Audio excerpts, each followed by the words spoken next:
Hi Social Media Masters. Well, as promised, I wanted to explain a bit better what a research question is. Firstly, it is very different to an essay question. In the scope of task 2, you are required to undertake a research method called content analysis. Now, in the week 9 lecture and tutorial, that's all we're looking at is how to undertake content analysis, what it is and the process. And so once you understand that, it'll make your understanding of research questions much greater. But basically, what it is that with content analysis, you'll be selecting a piece of content, you will be establishing exactly what you'll be looking at that content and analysing in that content to see if it's there and how many instances appear in that content, and that will answer your research question. So you can see, for example, here is an example of a research question. It says, in whatever Facebook post were there, in response to whatever Facebook post were there more positive or negative comments. So, and you can see when I'm going through this, and also the examples in the task 2 area, the HD examples, this is one of the examples that I use, and I recommend it because it's very easy and simple to go through that content analysis process with that particular question, because you're defining firstly positive and negative. What's a positive comment? What's a negative comment? And then you'll be looking at that content to see if it's there. You can answer that question with content analysis. The other example that I also use is the one around transmedia storytelling. Now, I'll explain more. Transmedia storytelling has 3 distinct components to it.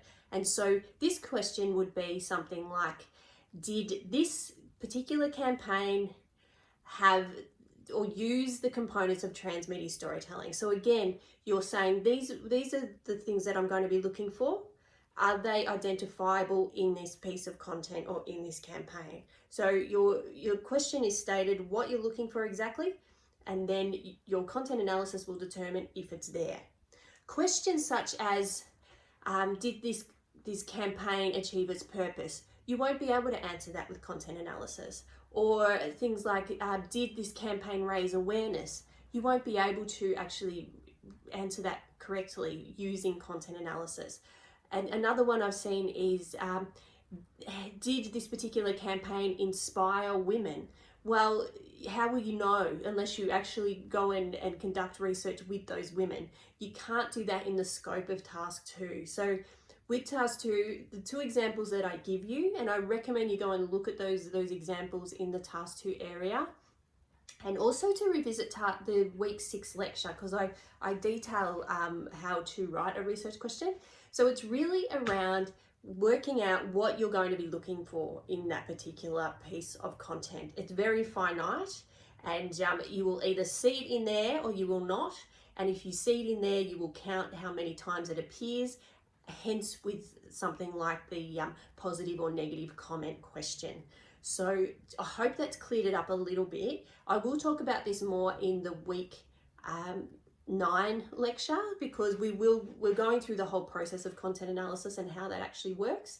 And so I will bring it up in there again, but please watch this video, watch the other one I posted in Yammer, that's also in the lecture, and the week 6 lecture, I talk about this in detail as well. So remember, you can only measure what you can analyze in that particular piece of content. So anything outside of that, you cannot include in your research question.